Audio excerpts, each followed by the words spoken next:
अगर तुम अपने 20s में हो और रात को फ़ोन साइड में रख के ओवर थिंक करते रहते हो और दिमाग में ये चल रहा होता है कि मैं लाइफ में क्या कर रहा हूँ, सब आगे निकल रहे हैं, मैं वही का वही क्यों हूँ, तो भाई ये वीडियो तुम्हारे लिए है।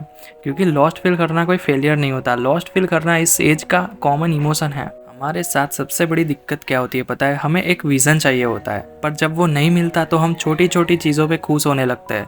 जैसे एक जॉब मिल जाए तो अच्छा हो जाएगा, सैलरी आ जाए और बस लाइफ सेट है। बट रियलिटी इससे उल्टी होती है और यहाँ से स्टार्ट होता है 20s का कन्फ्यूज़न। करियर को लेके ना हम सब ने एक ही फॉर्मूला सुन के रखा है कि पढ़ाई करो, डिग्री लो, जॉब करो, अच्छे पैसे कमाओ और लाइफ सेट।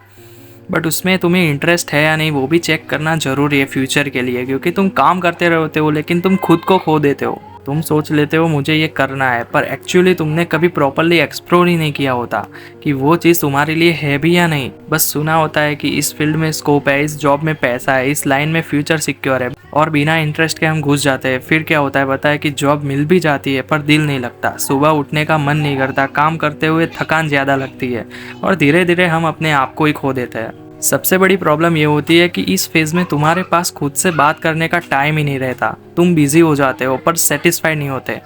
इसीलिए मैं बोलता हूँ कि अपने 20s में थोड़ा रुकना सीखो। रुकने का मतलब काम छोड़ देना नहीं है, रुकने का मतलब है कि खुद से ऑनेस्ट होना, खुद से पूछना कि क्या मैं ये सिर्फ पैसों के लिए कर रहा हूँ, क्या इसमें मुझे मज़ा आ रहा है या नहीं। और हाँ, एक बात याद रखना कि तुम्हें लाइफ में एक ही स्किल पकड़नी होती है, सब कुछ नहीं करना होता। क्योंकि सब कुछ करने जाओगे तो तुम कुछ ना कुछ छोड़ ही दोगे, और सब कुछ तो किसी को नहीं आता भाई। वो स्किल कुछ भी हो सकती है, coding, marketing, finance, business development या फिर कंटेंट क्रिएशन। बस कंडीशन एक ही है कि तुम उसमें बेटर बनने की प्रैक्टिस करो और पेशेंस रखना सीखो। और अगर 6 महीने 1 साल देने के बाद भी तुम्हें लगता है कि भाई ये मुझसे नहीं हो पा रहा, तो गिल्ट मत फील करो। स्किल चेंज करना फेलियर नहीं है, ये क्लियरिटी होती है। 20s का सबसे बड़ा फ़ायदा क्या होता है पता है, कि तुम फेल हो सकते हो, तुम एक्सपेरिमेंट कर सकते हो और तुम गिर भी सकते हो क्योंकि तुम्हारे पास टाइम है।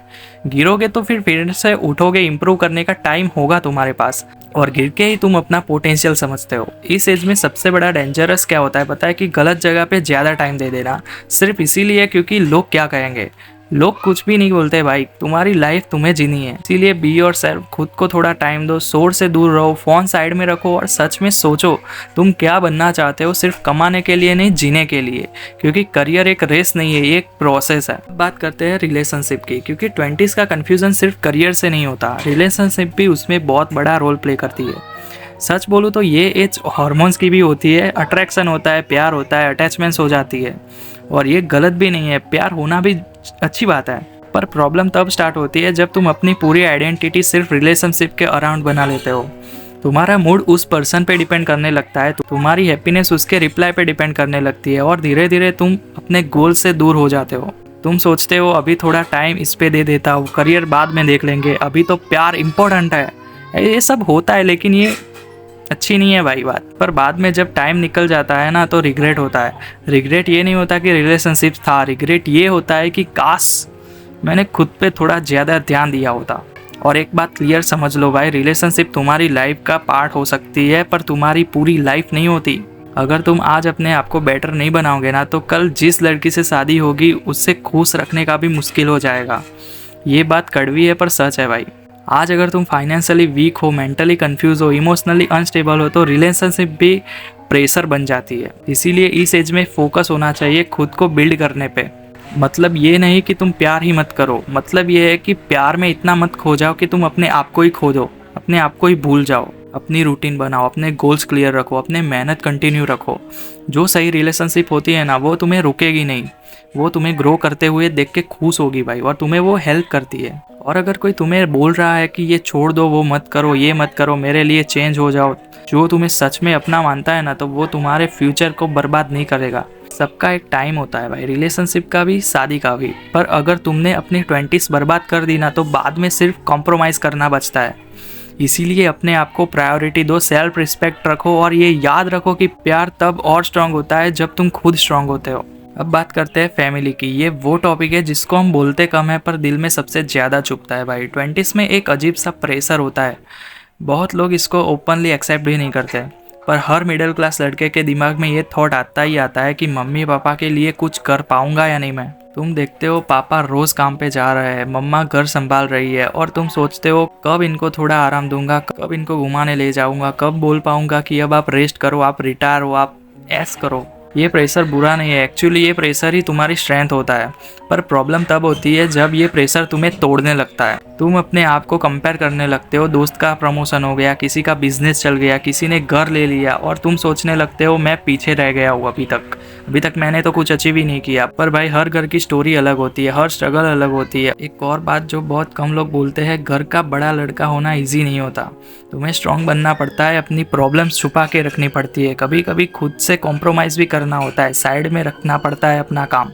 पर इसका मतलब ये नहीं कि तुम अपनी लाइफ छोड़ दो। फैमिली के लिए कुछ करना है तो पहले खुद को कैपेबल बनाना पड़ेगा, इमोशन से नहीं, सिस्टम से। सिर्फ सोचने से मम्मा पापा को खुशी नहीं दे पाओगे, सिर्फ सोचते रहना, सिर्फ गिल्ट फील करना, इससे मम्मा पापा को तुम खुशी नहीं दे पाओगे। एक बात समझ लो कि तुम्हें सब कुछ एक साथ नहीं करना होता, आज नहीं तो कल, कल नहीं तो परसों, लेकिन रुकना नहीं है। अपने पेरेंट्स को दिखाओ कि तुम ट्राई कर रहे हो, वो इतना ही काफ़ी होता है उनके लिए। कभी बैठ के बात करो उनसे पूछो कि वो क्या चाहते हैं, क्या फील करते हैं। अक्सर वो सिर्फ इतना चाहते हैं कि तुम खुश रहो और ऑनेस्ट मेहनत करो।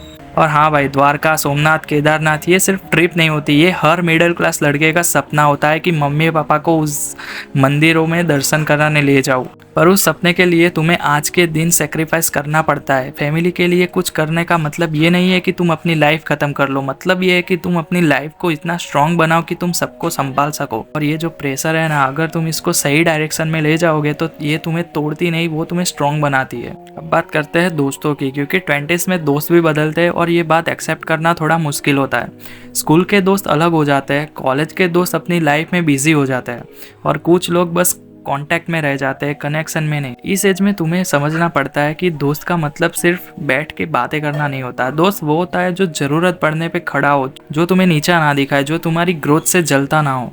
ज़्यादा दोस्त होना जरूरी नहीं, सही दोस्त होना जरूरी है। और हाँ, एक बात बताओ तो कभी कभी दोस्त भी नहीं होते तो भी चलता है। हर वक्त लोगों से घिरे रहना भी जरूरी नहीं होता। इस एज में सेल्फ लव बहुत इंपॉर्टेंट होता है। कभी कभी अकेले निकल जाओ वॉक पे, फोन साइड में रखो, म्यूजिक बंद करो और खुद से पूछो क्या मैं सच में खुश हूँ या बस बिजी हूँ। बहुत लोग इस सवाल से भागते हैं, पर जो खुद से बात करना सीख लेते हैं ना, तो वो लाइफ में कभी लॉस्ट ही नहीं होते। और हाँ, गलत दोस्तों के साथ रहना बंद कर दो और थोड़े अकेले रहना सीखो, क्योंकि गलत लोग तुम्हें धीरे धीरे वो बना देते हैं जो तुम होते ही नहीं हो। इसीलिए दोस्त चूज करो भाई, जो अच्छे हैं उनको साथ रखो। सबको अपनी लाइफ का एक्सेस मत दो, हर कोई तुम्हारी स्टोरी सुनने के लायक नहीं होता। और याद रखना, जो दोस्त तुम्हारे बुरे टाइम में भी रिस्पेक्ट करे वो तुम्हारा अपना होता है। बाकी सब फेज होते हैं, आते हैं और जाते हैं।